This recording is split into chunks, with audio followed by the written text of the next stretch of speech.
I think I was a difficult child because of my dyslexia, and I wanted attention. I couldn't read, so I needed attention. I love winning. And so, people would play sport with me on the beach, but I just wanted to win. So I'd cheat, I'd fight, I'd do anything just to win. So I must have been a difficult child to bring up.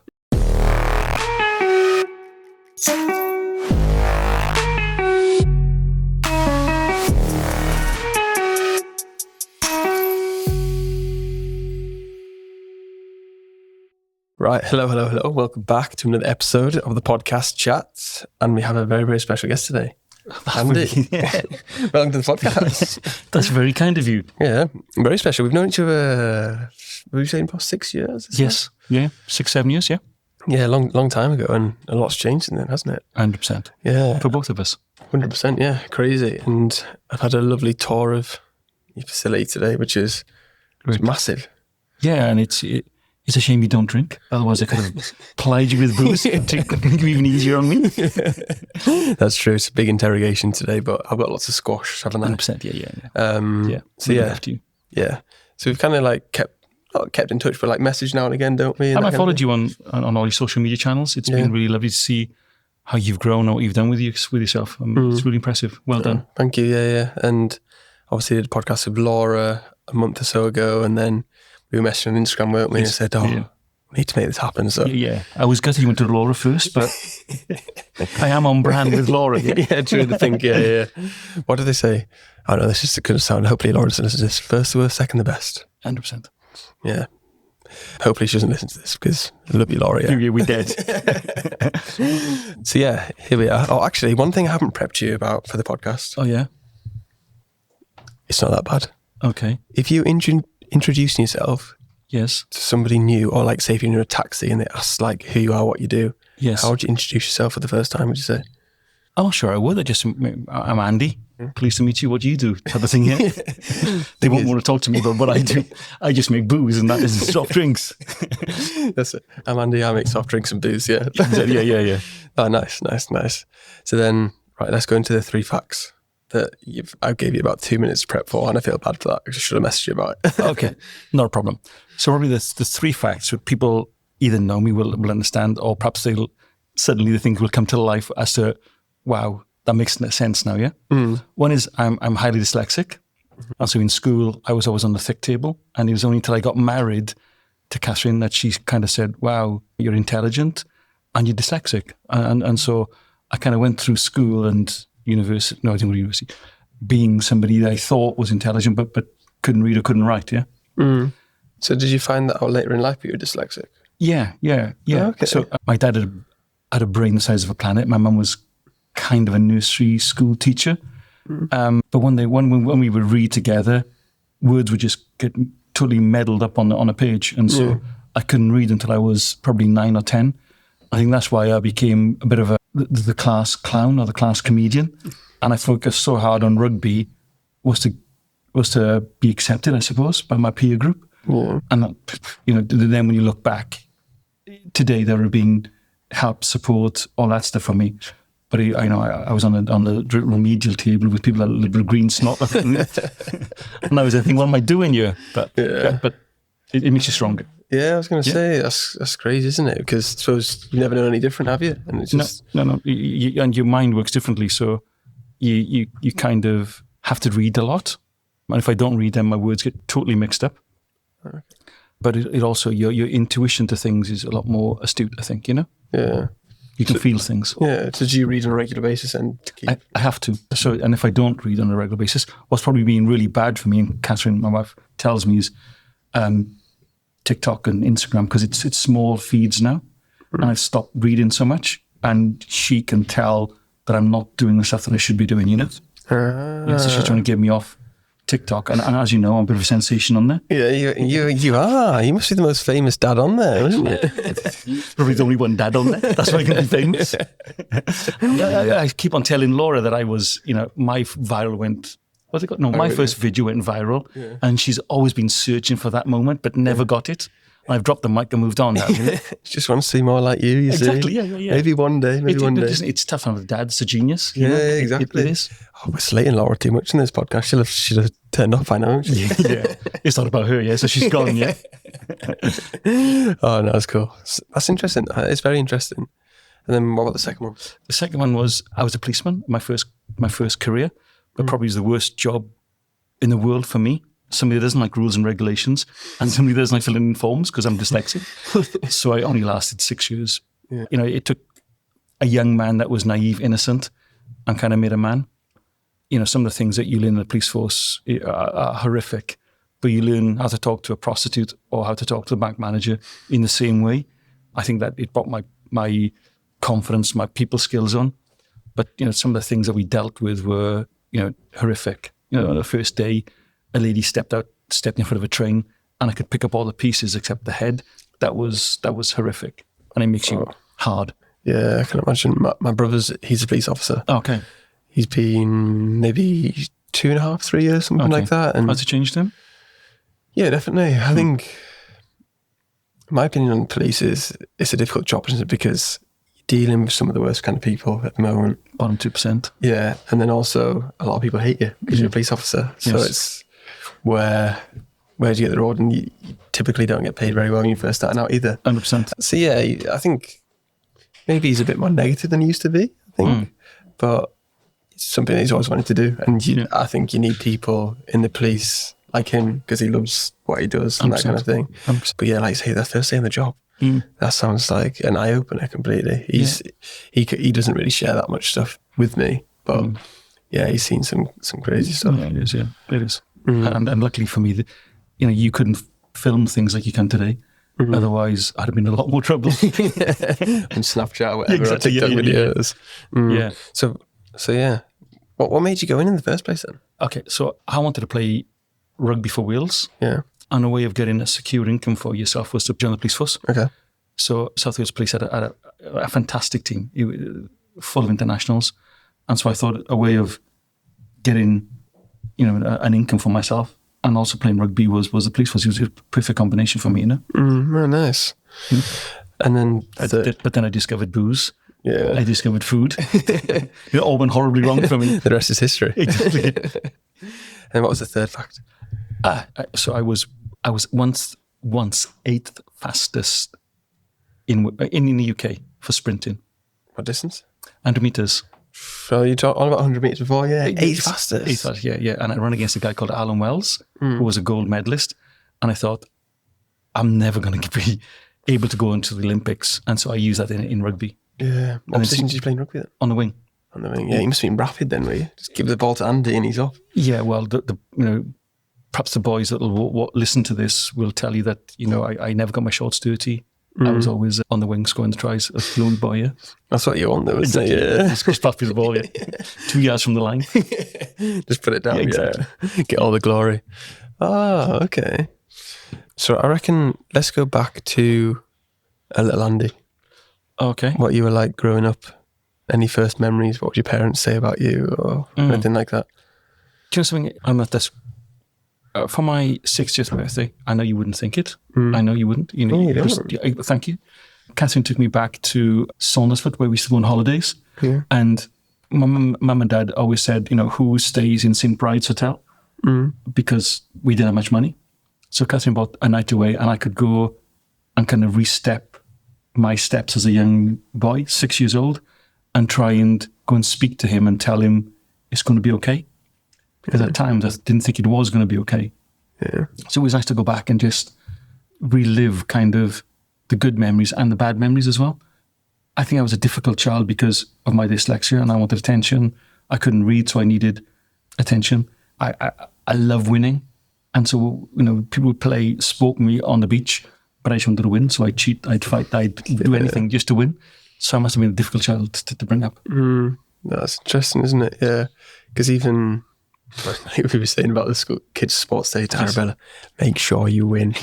But don't tell anybody that. Let's just leave that out. My granddaughter, who was 3.5, I had her for half an hour before the school sports day. And so we kind of had this special half an hour together that I was trusted with her. I'm not awfully trusted on my own with her, you know. We have sweets and pop and crisps in that time. And then we had a little chat about, you know, winning's really important. Coming second is okay, but that's not what a Mallows is about. Mallows is about winning. So when I saw her running, she put her head down, put her chest out, and she knuckled down. It was lovely to see, you know. Yeah. I've played it so many times afterwards. No, it's nice. Isn't it? But it's a good mentality to have, I think. I don't have kids at the moment, but I think obviously it's important to take part, but you should always go to win, shouldn't you? Whatever you do. Yeah, 100%. Yeah, listen, play to win, nothing else matters. Yeah, I don't see what is the point. Yeah. You know what I mean? And William, my other grandchild, who they were born 7 days apart, him and I have 45 minutes of our own time on a Saturday morning. He plays under threes rugby. Yeah. So I go back to my days when, you know, passing, kicking, and we have this 45 minutes where it's just him and I in our own world. And that's really special. I love it. Yeah, I love a little bubble. Yeah, he told me this week that, granted, your kit isn't very good. Can you replace your kit? So I have to buy some Nike stuff now just to look the part, yeah? Yeah, have to up your game. Exactly. Embarrassing it, that's it, yeah. Yeah. These are all Nike stuff off his grandmother, you know, and I'm there with my old stuff with holes in it, you know. But that's the way rugby was in my day, you know. Yeah. But we were speaking before, weren't we, about the under threes, yes. playing rugby and passing, kicking. Exactly, yeah. It's lovely. Handling and everything. Yeah. But it's good to start them young, because I played football when I was probably about 3 or 4. That's when I started out. And it's good to learn something like that as well. It is a team. Yeah, it's just a sport. Teamwork, isn't it? And he runs around like crazy, and you know, he's 3 and I can barely keep up with him, you know, but I do try. Ankle tap him with wonders. So then when you were growing up, did you, like you say, you were dyslexic, but did you enjoy more like the extracurricular, like the sports and the rugby and that kind of thing? Look, I couldn't do I'm really lucky to have met Catherine because she brought the kids up the right way. So, you know, Reese is, you know, super intelligent. My son who's here. Laura, my daughter, who's super intelligent, and both of my brains are in both of them, creative and numbers and data. But, you know, I focused on rugby, athletics, drinking. That's what I kind of, the way I grew up, you know? Yeah. Was it any like specific thing you wanted to do? Was it become a rugby player or Yeah, I wanted, you know, I think like every boy, I wanted to play for Man United. Yeah. Then I wanted to play rugby for Wales, but I didn't have an idea what I wanted to do with my career.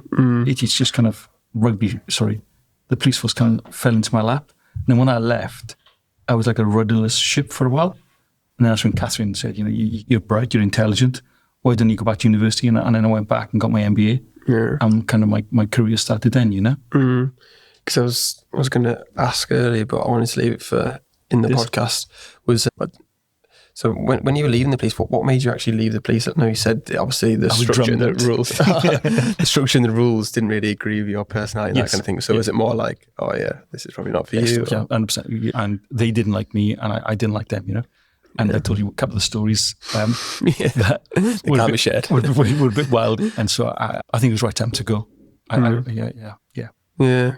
It's interesting, isn't it? Like the path that you take when you're younger and where you end up now, isn't it? And then did you have any specific thing that you wanted to do when you left the police, or was it just see what happens? I was, I don't know, 26. I had no idea what I wanted to do with my life. I just knew that I had to get out. But I had no idea, absolutely no idea, you know. I applied for a job in South Wales Echo and got a job with Whitbread as like a sales rep, and I did a part-time degree and tried to build my career from one side of the bar to the other, really, you know. What kind of headspace were you in at that age, would you say?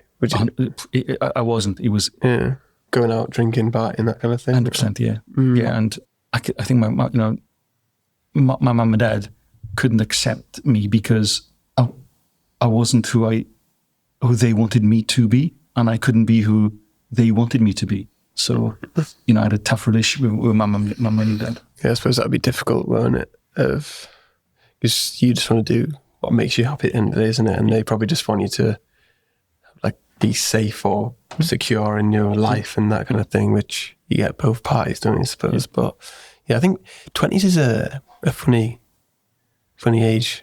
I'm 29 now, so right at the end. And some people still partying, some people focus on their career, some people got families, and yeah, it's just figuring out, I feel like, who you are. But for me, figuring out who you are as a person, where you kind of fit in what my aspirations are moving forward, and how to set myself up, really. But yeah. But it's impressive that you haven't drunk to focus on your career to get yourself where you need to get to. That's really impressive. Yeah. It's not good for my profits, but it's exactly that. But I think it's one of them things where, for me, I can't say it's all down to that, but I think it's a big factor of why, because I could just see myself spiraling into not actually being happy in myself, just being one of them like weekend warriors type thing. Yes. So that was me. Yeah. When your parents don't love you, it's hard to love yourself. So I was searching for that in my life as well. Yeah. Yeah. So then, what was next for you then after the sales job you got? And I stayed in sales from like a local rep to be in, with Budweiser, who I loved.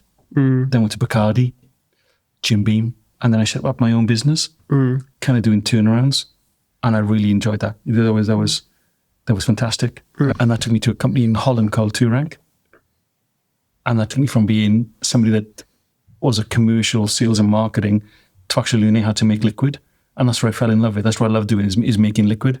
And Jordan is our innovation manager. I'm the biggest pain in the ass to him because I love making liquid. And I learned to do that in Holland. And I spent 3 years there. It was fantastic. And then we came back to the UK. That's when we met, when we were at a different distillery who, I'll choose my words carefully. I was going to say, let's backtrack slightly, but okay. Had you always wanted to have your own business? Pwah.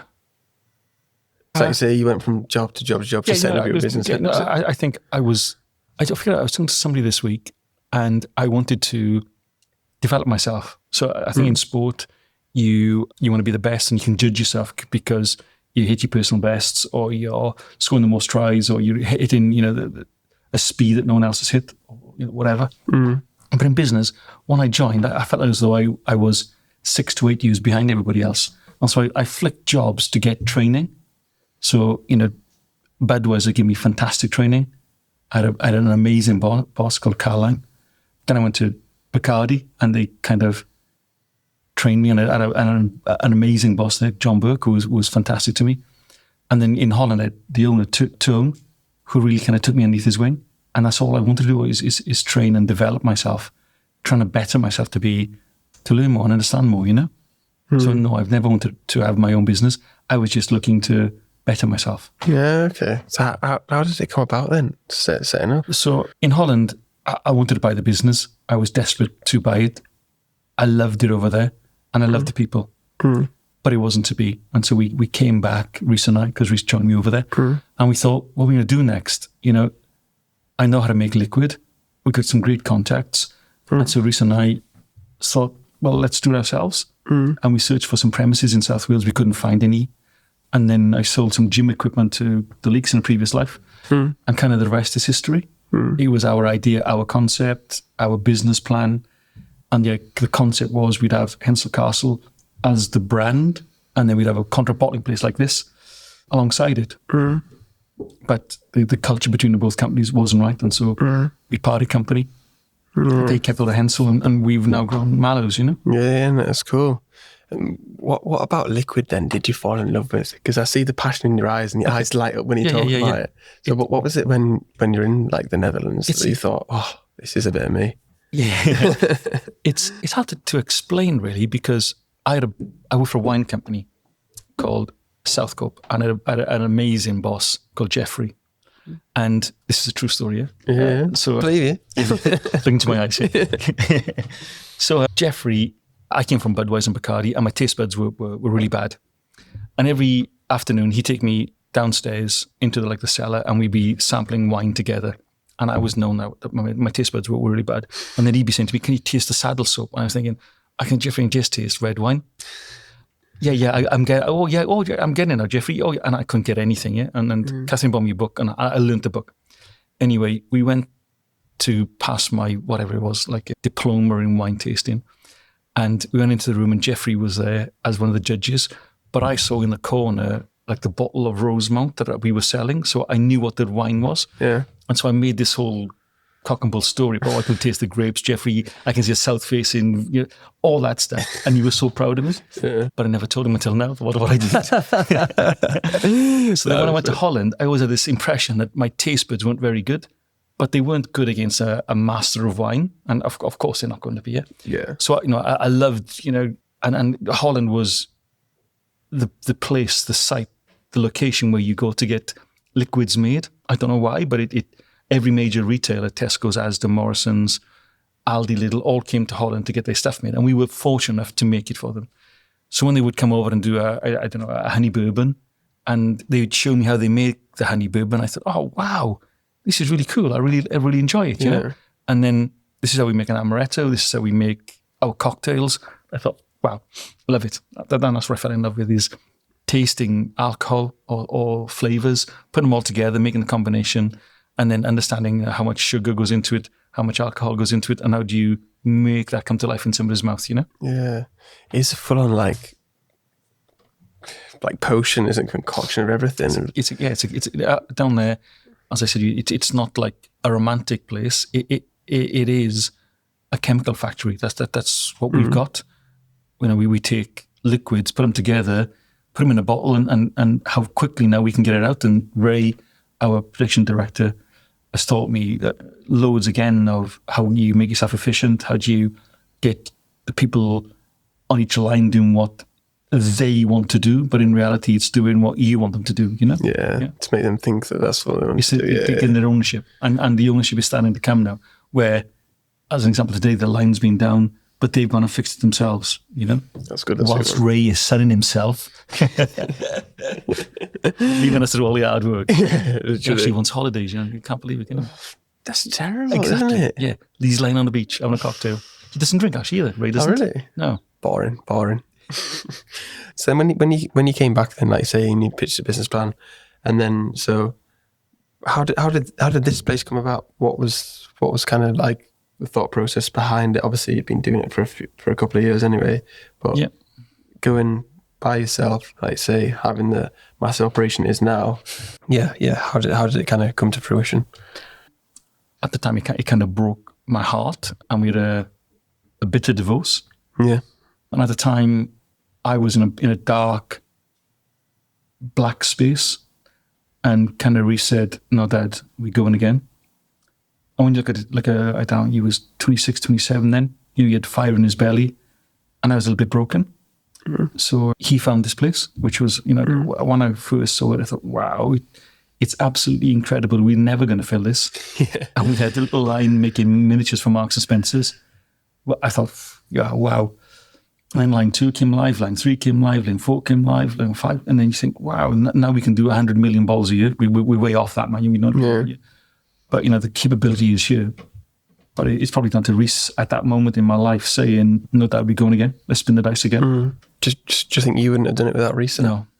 Really? No, I'd gone back to work. I was broken. Mm. Yeah, it's crazy, isn't it? Yeah, it's been back. Because, we were saying earlier, like you say, crazy, but it's good that Reese did. Yeah. Like you say. 100%. Yeah. Serendipity, yeah. Yeah, definitely. So then did Reese come and view this on his own, or did you come with him? What was the first time, like, when you saw this? So he had gone out, pitched to different, I can't say estate agents, whatever the people are, that find you property. Yeah, like the broker or whatever it is. Yeah. And they'd come back with a number of sites. And then he said, I found one, Dad. I said, okay, where? He said, Coed I'd never heard of Coed. So when we first came here, I took the wrong turn in. We were up in the mountain somewhere, and he said, you've gone wrong. I said, hey, look, this happened. Have you seen this around the corner? Dad, you've gone wrong. And then when we saw it, we were really fortunate that RCT and the Welsh Government bought into our business plan and agreed to a lease with us. So we got a 20-year lease, which is, looking back in four years ago, was, they took a risk with two guys that turned up with some money and a dream to make it work. And now we employ 45 people. So, I think they did the right thing in having giving us an opportunity, because this is a deprived area and people have got a job now, Yeah, no, definitely. Like I say, you must be bringing a lot to the area for sure. Because I'd never heard of it either, to be fair. It's the bottom of the Rhondda Valley, so it's kind of the last location people will travel to before they go into the big bad world of Cardiff. So yeah, and what we're doing, people haven't done before. So contract bottling is something that was done in Holland or was done in England, but we were the first people to bring it to Wales. Big achievement. It's nice, yeah. When you look back, and people didn't understand what we were trying to do and trying to achieve. Yeah.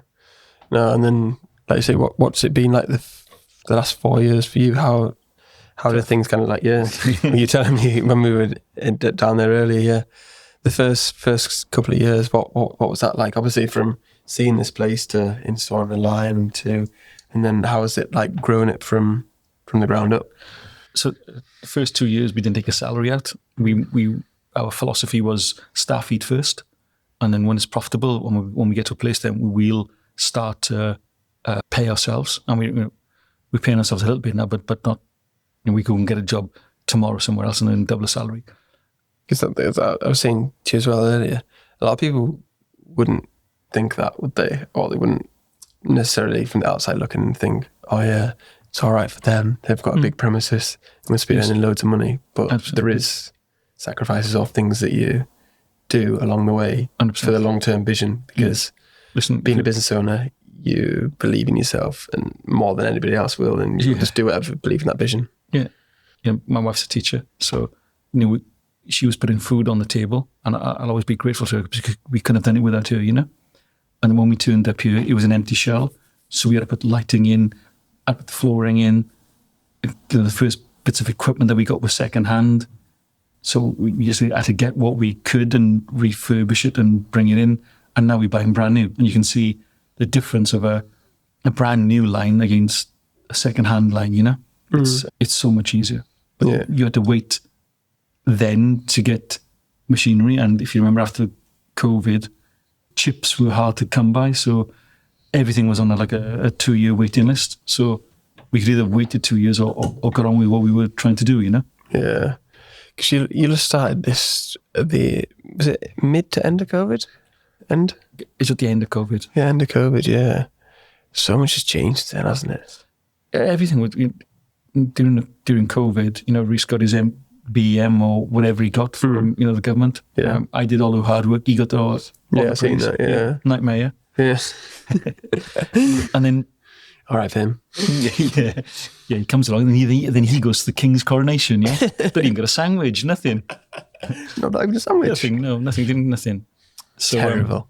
Yeah, it was tough, but it was also good. It was good times. Yeah. When you look back, you were kind of all in it together.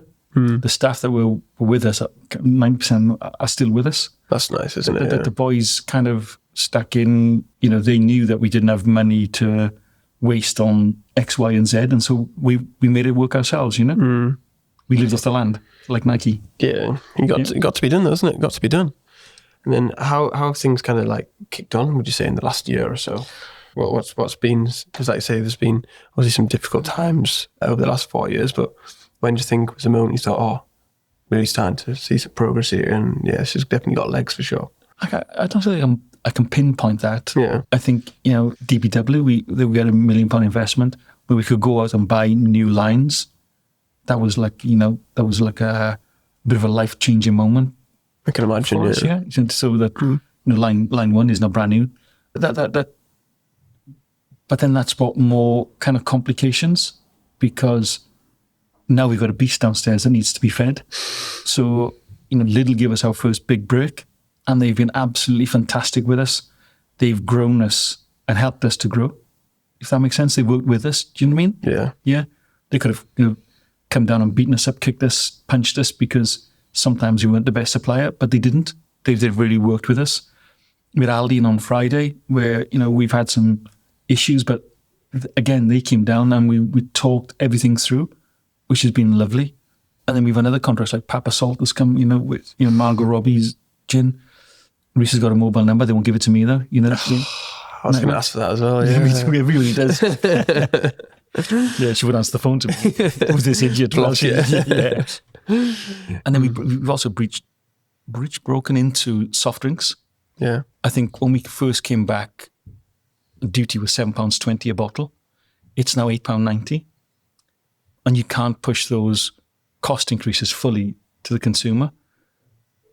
So we've kind of came to the decision, well, soft drinks is an area where there's a bigger demographic. You know, my kids drink squash and I drink squash. It's huge, yeah? So kind of squash is helping us to expand the business. The volume is 1,000 times more. The opportunity is 1,000,000 times more. And it's easier for us to make it because there isn't alcohol in it. And alcohol, you have to cover and disguise because no one likes this alcohol. So this is just flavoured water. So it's much easier for us. Yeah, that's interesting, isn't it? Yeah. Because I suppose alcohol, well, this is my opinion, but it's more sexier than squash, isn't it? But like say from a business, I'd imagine, squash is to everybody. You know, it's not just 18 plus, isn't there? It's not just certain kinds of people, ages that maybe prefer different kind of spirits or whatever. But yeah, squash is literally for anybody and everybody. Yeah. The problem is, I thought in alcohol, there were big brands and big brands dominated. But in soft drinks, the big brands really dominated. Coca-Cola, Britvic, they are really 1,000 times more aggressive than the big guys, Bacardi or whatever, you know? Which just makes sense, really, doesn't it? Yeah, say a market, and we want to come in and pinch a bit of it, you know? Yeah. So then, if people are interested, and I'm interested as well myself, so how does it come about to get, say, a contract with, say, Lidl or Aldi or whoever else, would you say? I got no idea. Got to ask Reece. So we when we set up, we had to get ourselves compliant. So one of the first things that Reece did, and I'm not very good at that because it's all rules and regulations, is to get BRC, which is British Retail Consortium, which allows you to trade with these big guys. Yeah. So that's the gate to entry, and then you got to have the relationships to open the door. So in Holland, we were trading with Lidl and we were trading with Aldi, and so I had a kind of a vehicle to go and speak to them, yeah?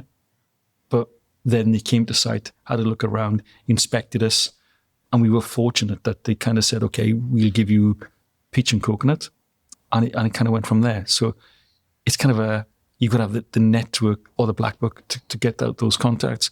But even then, when I had them, it took me nearly 2 years to actually get the contract, you know? Yeah. And when you get it, you don't want to let it go. No, I can imagine. Yeah, definitely not. But networking is such an important thing, isn't it? It's so underrated, I think. Yeah. And you've got to be careful with that because trust can be broken in a minute. And your reputation stays with you for life, you know?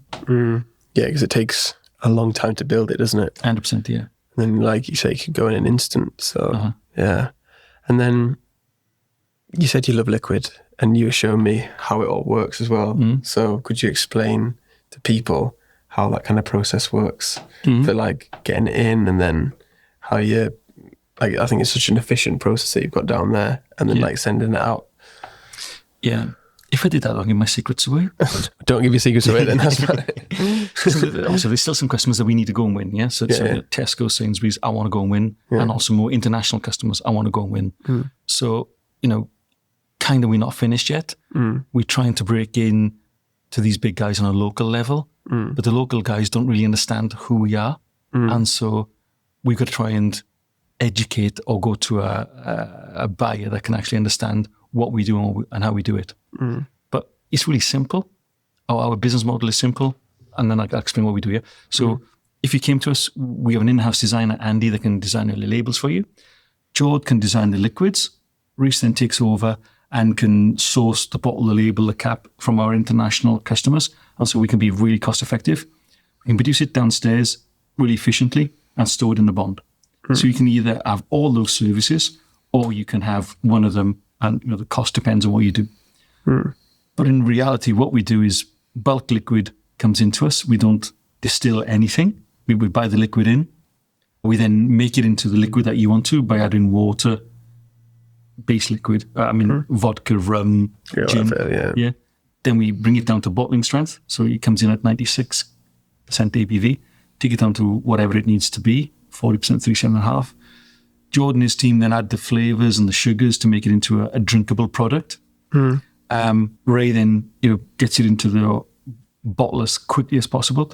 And we're really lucky that we've got Lee and Ross, two really, I was going to say something then, really good production managers that are really supportive, that can really understand the process. And it's in a bottle and it's out the door within 48 hours. That's the ideal situation, yeah? Yeah. It is just such like an efficient process, like you explained to me earlier. I just like rate it so much. I think it's just, I don't know anything, but I think it's the best way to do it. Like we were saying about other ones where they have it's like a showcase, isn't it? They're just going to show off the distillery and this kind of thing. Yeah, it might work for some people, but it depends what your business model is. Well, one is in Jim Beam. I bought Allied Domecq for 8.6 billion, yeah?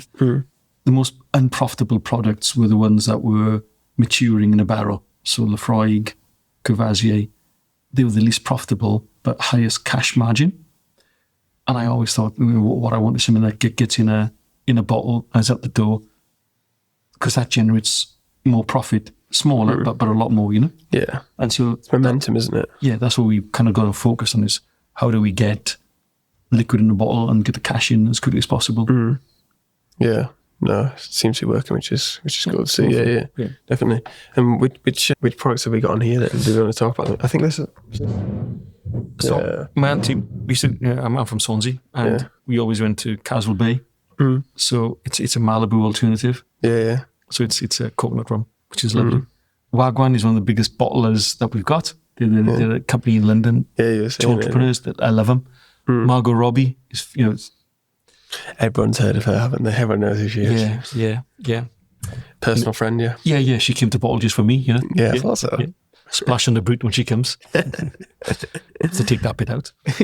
And then we've got a little new product, and Laquito is an Aldi product, and then you've got 2 bottles of squash. Yeah. And you'll try those tonight, yeah? Yeah, definitely. Gonna drink them all. So we got single strength, double strength, and we're just doing for another customer quadruple strength. Okay. So the quadruple strength will be interesting to try as well, because not only Tesco's are doing it, so it'll be another customer that's got their own brand that this come to life with for them, you know? No, it's very, very exciting. Which are some of your personal favourites, would you say? Are you allowed to say that or not? Yeah, of course. It's like asking what's my favourite child. Yeah, true. Yeah, so depends what day, time of the week. And what Laura said to me. It's really hard because you've got to be really careful that all this liquid is behind those walls, yeah? That's why I've always made the decision never to drink our own products, ever. When Reece first came into the business, we were in Holland and we had a problem with Advocat, separating over Christmas. Yeah. So he got up at 4 o'clock, got to Holland by 10, and I said to him, right, okay, now, and he was like 24, 25, just finished his degree. Okay, this is what we're going to do. We're going to test this product just to make sure what's happening. And I made sure at 10 o'clock in the morning, having got up at 4, that we did some alcohol together. And the curdling was because of people were drinking it with Sprite, with a bit of lime in it, and that was curdling the Advocat. But I made him drink it so that it turned him against the alcohol that we were making. So he never wanted to drink the alcohol. So now I'll she'll drink Budweiser, still a firm favourite. Yeah. I'll have a glass of wine with my wife, or soft drinks. You know, if you know me, you know I'm a lightweight. I can't drink. Cheap date, 100%. Yeah, my wife isn't though. That's a problem. You know, she always gets me drunk every time and totally abuses me. So yeah, soft drinks is what I love. You know, I love soft drinks. So it's. I'm not just saying this, but I think our squashes are the best on the market. The apple and blackcurrant, you've got some downstairs, is really nice. So that was your favourite to me earlier. Yeah. And we've just launched a product called Blur. So not lots of people get it, but Oasis against Blur were 2 bands in the 80s. And so Oasis is really popular. We brought Blur out to try and compete against them, bit of park life. Yeah, it's funny. And it's just going into the marketplace. We were with the buyer from Home Bargains, Michael. It was his idea, and I've stolen it off him. So, has he got a cut? Or? No. He's such a nice guy. Devastated. We did it for him, and then he's allowed us to take it elsewhere. But it was his idea. That's cool. I'm actually going to see Oasis next month. Are you? In Where? London, yeah. Okay. Wembley, yeah. When they come to Cardiff, we'll be down there with our van just thrown up. Literally, yeah. Yeah, have one. I didn't actually know that about the name. Yeah. That's interesting. I think we need to make more of it. Yeah, definitely. Yeah. So all the Instagram posts, perhaps we should play Park Life. Yeah. Or get Blur to kind of if you could get them to, get back on tour, you know. Yeah. No, that'd be a good idea, yeah. But then, like, obviously, people won't be able to see, but you've got all the different products brands outside in the window, isn't it? So many different kinds of products.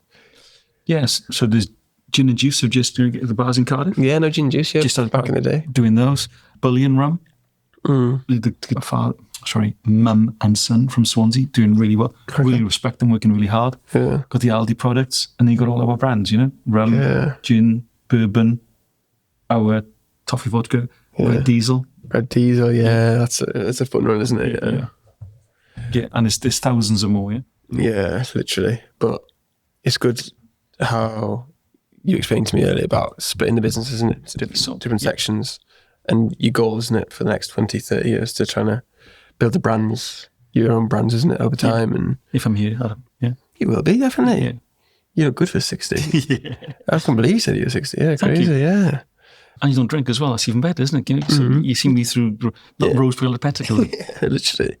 But yeah, well, what makes you want to build your own brands then, would you say? What's the main driving force behind that? I think because I've always worked for a brand, so Budweiser, Bacardi, you kind of have your own ownership. But contract bottling is kind of in your blood as well. So there's a dilemma in your head continually that people come to you with a concept, an idea. You think, why didn't I think of that? And then they go and make it 100,000 times better than you could. So, contract bottling will always be in our blood because Reese and I love it. We just love it. And it's either in your blood or it's not, yeah? Yeah. And then brands are kind of to demonstrate what we can do because you've got to kind of sell that into a retailer or a brand owner for them to take it on. Whereas put into our own brands, they can see it for themselves and then take it on. And contract bottling is low margin but high volume.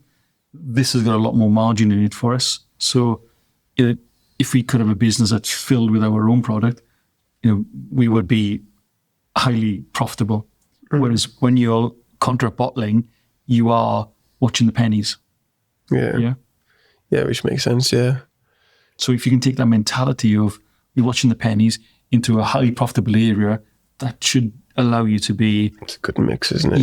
Yeah. It's a good balance, isn't it? Of the cash flow coming in and the profitability of building your own brand for longevity in the future. Yeah. And then it's not about a 12-month contract with Lidl or Aldi or Morrison's or Asda. It's your own brand, and now it's how do you build it? Is that by customer to customer, by bar to bar, by store to store? But then you've got to invest in sales, in marketing, in all that resource. It get expensive, yeah. Exactly, yeah. So Laura is teaching me. She's got 500,000 followers or whatever it is on TikTok. If not more. Is it more? Is it 800,000? Is it? It keeps growing every month, doesn't it? Yeah, true. Yeah. Hundreds of thousands. Yeah, she has. And she's got 85,000 followers on Instagram. And what she's done is incredible. And Amazing, I'm not sure. I know I could have done it, yeah. Could have got more. But I don't think I could have done what she's done. And she's been probably one of the best social media marketeers that, I've seen. Yeah, especially on TikTok. Yeah.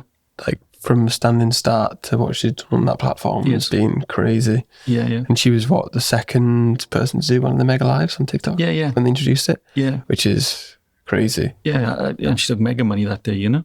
And then she came home and she was disappointed because she took the money. And I said to her, listen, we go to events, we take £1,000. You've just taken like over 100,000, what are you on about, Yeah, was it 200,000? Yeah, I think she said she did 200, 200 odd, but she made $1 million or whatever, didn't she? Yeah, she did, yeah. Which is like a dad. Yeah. Play to win. That's what I mean. If you aim up there and you only land there, you're disappointed, but you've gone from there anyway. Exactly. So it's perspective, isn't it? But that sort of keeps driving something forward, isn't it? Always want more, always want better, which is a blessing and a curse at the same time. So, as you just said, what you're proud of? It's like, well, we should have been so much further down the route now, but we're not. We should have had a second sight by now, and we haven't. So you're kind of disappointed because you haven't done the things that has been within your grasp to do. But then you kind of got to sit back and think, okay, it's not bad, It's impressive what we've built, but you do want more. Yeah. And that's not being rude, or it's just, it's been there for us to go and grasp, and we kind of missed the opportunity. Yeah, well, you know in yourself, don't you? It's just, you just want more for yourself. It's not being, it's just holding yourself to that standard, isn't it? I suppose. Yeah, it's a standard. Yeah. Is that what you want then? Second site over there? Yeah, it would be nice. However, in the future. Yeah, it's a 200,000 square feet facility, but to build now has gone really expensive. Yeah, for the roofs. I think it was something like 45 million to build the site. I haven't got that cash in my back pocket at the moment. I wouldn't build another site. I'd be in Barbados with Catherine. Feet up, Exactly, yeah. Have another Tia Maria. Tia Maria, where'd that come from? That was bloody... That was, very off the cuff, wasn't it? Yeah, that was in... I sold that brand in Jim Beam. It would be more of a cocktail for Catherine, I think, yeah. And if I could put a Tia Maria in front of her, she wouldn't know what I was doing. But no, what's next then in the near future for you, would you say? In the next year or so? Either personally or in business, yeah. You seem to enjoy having grandkids and spending time with them, don't you? It keeps you, I was going to say, busy out of trouble, but you still get in trouble with them a little bit, don't you? That's what it's good to get in trouble with the grandkids. I love it. And you live your children again. So Laura's personality is in Arabelle, and I love it. And Reese's personality is in William. And I love that as well. And it brings back all those memories and the times when I perhaps didn't spend so much time with them that I should have. But I'm not going to miss out on them. So one of them is definitely spend more time with the grandkids. Secondly is probably look at how I hand this business over to Reese. I've probably got 5 years left in me. And then I'd like Reese to take it on and take it to its next phase. And we've got to build the people around him that can support Reese and take it where he needs to, And then Catherine and I can go and retire and have cocktails in the afternoon or whatever. Tia Marie in Barbados. She'll love me to that now. Tia Marie in Barbados. Why Tia Marie? I think so. To spend more time with the grandkids, I've been away a lot in my life, building my career, building money to do what we're doing now. It'd be nice to spend more time with Catherine, where we both retire so that we get, 15, 20 years left of our lives. But, we love living in Cowbridge. It's where we brought the kids up. We're not extravagant people. That's all I want to do is go for a cup of coffee with her in the afternoon, get her to nag me to death and then ignore her, Just quality time, isn't it? Yeah. So probably that's it, Yeah, that's nice. And the business will be the big thing though, Getting it right that Reese can take it over. Because 5 years is going to go around fast, isn't it? Yeah. Listen, as we just spoke, 5 years has gone like this. When we were first talking, it was 7 years ago. That's just flown. Yeah, 100%. Yeah. I suppose you must have been a baby then. I was, yeah. Only 2 years old. Been hard life, haven't they? Yeah, literally. Yeah, tough paper around. But yeah, I suppose it would be building the team, isn't it? A solid team around it. People you can trust with drive and ambition. 100%. Yeah. So we go, and that's coming together. That and then he's got to kind of step into that role, and he knows and he's aware that some things he can manage really well, like finance. He's got a brain in him, like my dad says with Planet. But there's other things where he'll need to learn, like production wise. So Ray, we will help him to get there. And the reason I've come and worked upstairs is that him and Ray can share knowledge and help to train him, That's good, yeah. And he gets somebody else's input into him rather than his dad's. Yeah. It sounds like it can be an exciting time for him, won't it, for sure? Yeah. You can pass over the reins. Exactly, yeah. Yeah. And then he'll take it where he wants to take it, and maybe William will be working you one day, and then I can say to him, don't you lip me, guy. I changed your nappy on that table. That'll be the podcast or whatever we're doing then. Yeah, I know, literally. There'll be some virtual reality stuff or whatever. Yeah. So then, to round it up then, if you could give one piece of advice for yourself when you were just starting out, what would it be? I think... starting out or as a child? Maybe it could either be starting out in business or maybe 18 years old. Okay. Either one. But you did give a good piece of advice at the start of the podcast. I'm not going to mention it and see if you can mention it again. But yeah, what would it be? What would you tell yourself? If I could go back and, I kind of did try to go back with Catherine earlier this year, is to say it's going to be okay. Yeah, it's earlier, yeah. Stop rushing, stop trying to force things, stop trying to push things so hard. It's going to be okay. Just learn and enjoy life a bit. But I didn't smell the roses. I was on a hell bent to get where I needed to get to. So I think that would be my number one thing, yeah. And when I started business, it would be just understand what you're going to go through, because there's going to be massive highs, massive lows, but just try and stay in the middle, stay calm, Yeah, don't get too high, don't get too low, yeah. Yeah. Do you think you'd do it again if you knew about the highs and the lows? Catherine and I have this conversation continually where she doesn't like Laura being in business, us being in business. She prefers us just to be in a job somewhere, where there's a steady income coming in, secure, yeah. But I'm not sure whether I'm employable. Yeah. So I'm too much of a rogue. I'm too much of a maverick. I'm more like a Marmite. People either love me or hate me. And so I kind of fallen into this, but it's kind of a route that was predestinated for me. Yeah. So it's always your path type thing. You see, I think life deals you a set of cards, and it's up to you how you play them. And this was always my path, I think, yeah. I should have come here a lot sooner. Think? I should have. I should have kind of thought, I'm struggling with, I get to a level in a company, I am passionate, I tell people what I think, but it's coming from my heart. But that wasn't corporately astute of me, and people didn't want to hear that information. What they wanted to hear is, it's fantastic, everything's going really well. It's like a yes man type thing, just bobbing along. Yeah, exactly, yeah. And I every job I've been in, every company I've worked in, I felt as though it was my own business, but obviously it wasn't. But I was speaking from my heart in those businesses. Yeah, I suppose it's like a good... What Catherine says, your boss never liked you, but your boss's boss did. Because I think he could see what I was trying to do, but my boss couldn't sometimes, I felt threatened by me. Yeah, he probably would have though, wouldn't he? Because he was thinking, oh, this guy cares more than me, he tries harder than me, he's better than me. And he's got a mouth in it. Yeah. I suppose my mouth is quicker than my brain as well. It can be a good and a bad thing, I'd imagine. On occasion, it has been very bad, yeah. No, definitely. Cool. Any closing thoughts, anything you wanted to say to round things up? It's been lovely to see you again. Yeah, lovely to see you too. It's been nice to catch up.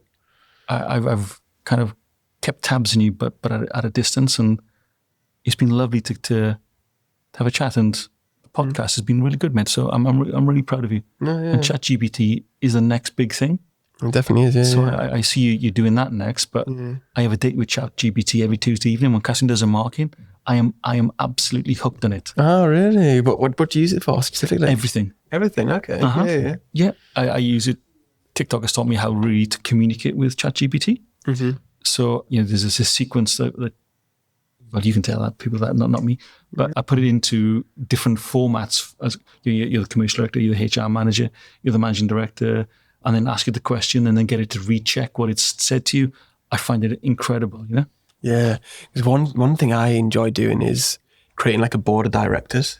Yes. So if you say, create me a board of directors for, say, a marketing and AI automation agency, who are the best people to have, and it'll list like the 7 best people, and then you say, all right, this is where I'm kind of at, this is where I want to be, what advice should they give, and that kind of thing. And it's crazy what it can do, the capabilities of that, isn't it? And it's the speed as well. Yes.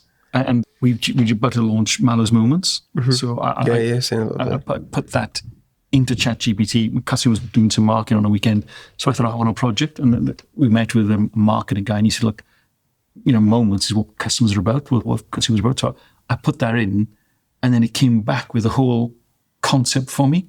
They're okay, right, I'm going to really go for you now. So, okay, design the bottles. No, I don't like that bottle. Design another one. What about this one? What about that? And it designed the whole portfolio for me, all in a day. Yeah, it was incredible. But I have a, what's it called when someone get addicted to it? Laura says it's OCDC or something, or Maybe, I don't know. I'm not sure. ACDC, Yeah. whatever that is. So I get it. I get into it, and then I'm doing more and more stuff with ChatGPT. It's just the capability, isn't it? Like, say, back in the day, you wouldn't be able to do that in a day, would you? Think of the time and the resource that would go into design. It'd be months, yeah. And when I launched things with Bacardi, there would be focus groups. There would be, that coming back in, then there'd be data from the marketplace, then you'd be researching different regions. Then you'd have a creative designer doing it for a couple of weeks. You're looking at 18 months, and it was done in a day. Yeah. All done, finished, complete, finished. And then you could say, okay, don't teach you suck eggs. No. It's interesting to hear, yeah. And a lot of people don't even know. Then you can say, okay, I want to go and approach every single buyer. Give me the email to Tesco's, Asda, Morrison's, but give me some category data, give me consumer insights that makes it specific to them. And it'll go away and get the data and then come back and make it specific to them as well, which is, wow. Unbelievable, isn't it? Yeah. That's one thing that I think a lot of businesses don't realise that they can do, is they can get that market research. Instantly. Yeah, literally. And I think the future of business is how you harness AI, because all our SEOs can be done, all our KPIs can be done, all our checks can be done. It's going to change the way how we interact as a business. And Catherine I spent a ton of time with her. That's how important she is to me. Make sure you get that in as well. Yeah. She marks for the Welsh Education Committee. She's up at 5 every morning and going to bed at 10, and whilst doing a job. And she does a paper every hour, 2 papers an hour, yeah? But she could scan that into ChatGPT and say, mark this as a hard marker, as a soft marker, and it would do it all for them. So I think that's going to come in to more places than we realise, Yeah, even some of my clients, some people I've been speaking to, one thing that they struggle with is invoices. So just sending out invoices, and they say, oh yeah, it takes like an hour for me to send out an invoice of all the different materials and whatever. And you can just create, it takes a little bit of time to create, but an invoice calculator, they'll take about 30 seconds to fill out and they get it. And you think of how much time and money that's saving each business. So we got SAP in the business. I'm not allowed access, but we've got SAP. Should I ask why you're not allowed access? So when invoices come in, AI reads them now, puts them against the PO and pays them. Or the other way around, products being made, the guys have finished off all the checks, it's ready to go, bang, and then the invoice goes out straight away. So it really helps a business streamline itself and can take headcount out. I'm not saying to take headcount out. What I'm saying, it makes you more efficient. That headcount can go and do something else. So in the finance team, that individual now is doing more analysis for us, more data to see where should we going, until AI can go and do that role as well. Yeah, that's all it is. Like you say, it's not about cutting your staff necessarily. It's just about making them more productive and efficient. Yeah. Because like you say, if they're doing a repetitive menial task every single day that can be automated, do that, and then they can do something else that's hopefully more revenue generating or something. Yeah, we spoke about Instagram and Facebook and all that stuff, SEOs, and you can write stuff now that can do all that for you. Yeah, build websites. Yeah, literally. And I think it's just so. But I think the skill is going to be, which is what I think you're trying to do, is educate people on how to manage and run the AI, because that is a skill in itself. Because if you ask it the wrong question, it's gone off over here, and then it takes a nightmare to get it back. So you have to have a way of communicating to give it to put in the right direction where it needs to go. Yeah, it's all in the prompts for sure. And it's being specific, and also it's understanding as well where it's at the moment. It's still in the infancy. It's only been around 2-3 years. So it still will be wrong. People say, no, data to back up 10% of the time. So it's, it may be right 90% of the time, but when do you know it's actually wrong? So it's making sure you're able to still check it when it's doing something as well. But I think that's the main thing. It's, for me, it's either educating people how to use it themselves, or I think the way marketing is going to move forward is you'll have, say, an AI automation, like agency or like programmer who will program it for the businesses, and they will manage all of the, say, the marketing tasks, and they'll be like, all right, I want to put a marketing plan, and because you've got the understanding of ChatGPT, it takes about a day. Yeah, there'll be like a bit back and forth, but it won't. You won't have to pay someone like 50 grand for it. You pay someone 5 grand for it, because that's the value of the task, not the value of the resource that goes into it. Because think design, product, market research, focus groups, that's an expensive thing. But these days, you can do it quite cheap. But yeah, it's crazy to think. It'll be interesting to see what like ChatGPT is the first. It's what I've become hooked on. But then there's DeepSeek. There's others. And will ChatGPT survive, or will somebody else come and take that off them? Or is it going to be Coca-Cola? That's always going to be there. And that's going to people of my age.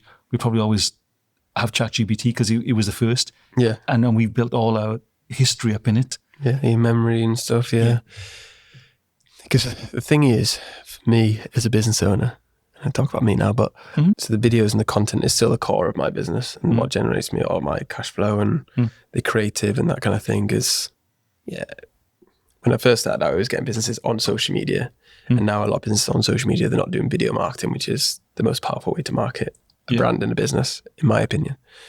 And I don't see videos sticking around for too much longer, because especially in the last week or so, the AI video generation of like Google VO, or I keep on messing this up, like Klimpf or Clink or something.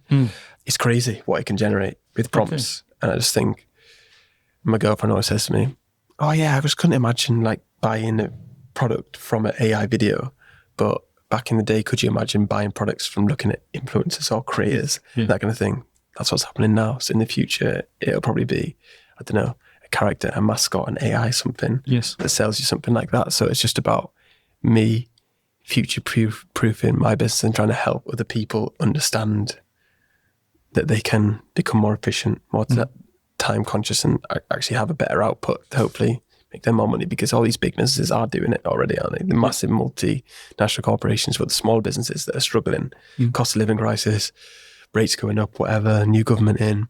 But you can actually have a big output and not have to spend a fortune on it, really. So that's kind of like where my head's out of it all, because it's a powerful tool to use, and use it as a tool. Don't rely on it solely. But it's kind of when I started my career, there was no mobile phones. It was like a phone in the corner, And I remember my mother-in-law and father-in-law buying me a fax, and I was like, wow. And then there was a program on television, and they said, it was the first iPhone, but it was a table kind of thing, And we thought, gosh, wow, this is insane. And then the first iPhone came out, and we plugged it into our laptop, and it just loaded itself. It was like, oh my God, there's magic. What's there's sorcery about it. And then in Bacardi Breeze had a brand ambassador called Vinnie Jones, and we were paying him, I don't know, a couple of million a year, and he bit somebody's ear off, and we dropped him, and the brand associated to him because of that, and we were off air. We lost like millions of cases, where now a smaller brand can go and compete with a bigger brand because it'll have all the AI behind it. And the things that you can do with videos, as you said, is absolutely incredible now. It's crazy. Things happen so fast now as well, don't they? He's not an old man now. I'm getting there. But it's just like keeping up with everything, isn't it? Yeah. It's just, you think. But I think you're right in it's, people are going to need, how do you manage AI? That's going to be the next big thing that we have to understand, how do we gather that information. Yeah. Oh, for sure, yeah. And it's a big opportunity for everybody, for myself, for you, for any other businesses, because you can compete with large corporations if you get it right and if you've got a good understanding. And don't be too precious about not using it, because I saw there's a guy I know on Facebook and saying, I hate AI, blah, blah, blah, blah. And it's about chatbots. So it was something about, always be me who replies. If you don't get a reply for X amount of time, I'll be getting replies and spelling mistakes, whatever. Which, fair enough if you want to do that. But I think if you could have something. Yeah. Sorry, were you going to say that? If ChatGPT you can get to write like I write, then you would have loads of spelling mistakes. So my dyslexia would be coming out. if you did that. I think, say if you're a business that's 9 to 5 opening hours, a lot of people are busy those hours. And then if somebody's messaging at 10 o'clock at night, I don't know about you, but a lot of people seem to be more impatient and want an answer now. 100%. And in that category, yeah. So if you ask it a question of, I don't know, what coconut rum have you got, something, and nobody's going to answer till the next day, they might go elsewhere and buy another one if they've got a question. Yeah. But then if you can have something that'll give the answer straight away, that's a better service than no answer till the next day. Or if you don't have the answer, say, sorry, I don't have the answer, the team just sleep right now, we'll get back to you at 9, 10 a.m. Yeah. It's better to have that than nothing, in my opinion. So swings and roundabouts, isn't it? And also I love the way Aldi do it. Oh, so good, isn't it? It's their social media, the way they interact with their consumers is fantastic. I love it. Unbelievable. That's some of the best for sure. Yes. Yeah. It's got personality, you know? Yeah, that's what you want though, isn't it? Every business has a personality. And that's why we like doing the founder videos, because I don't know. Perhaps mine will come with a health warning. Yeah? Don't listen to what he says. The start and the caption. Yeah. But you kind of attract what you radiate, isn't it? Yeah. Like you're a cool guy. I wish. No, I think you are. So you'll attract what you radiate, isn't it? Just like genuine kind of people and that kind of thing. Whereas I think we talked about karma before, weren't we? If you're a bit of a dick, you're going to attract the dicks. They'll come back, yeah. Yeah. But yeah. Anyway. Right, thank you very much for your time. Appreciate it, and for the tour and everything. Where can people find you and follow you? Mallows Bottling, Mallows Beverages. Go and search it, and you'll find it. Thanks. But yeah. If you're watching YouTube, make sure to subscribe, like the video, comment your favourite part. Any questions for Andy, leave them in the comment section below. If you're listening on Spotify or Apple, make sure to follow the podcast and leave a 5-star review. And we'll see you next time. Bye.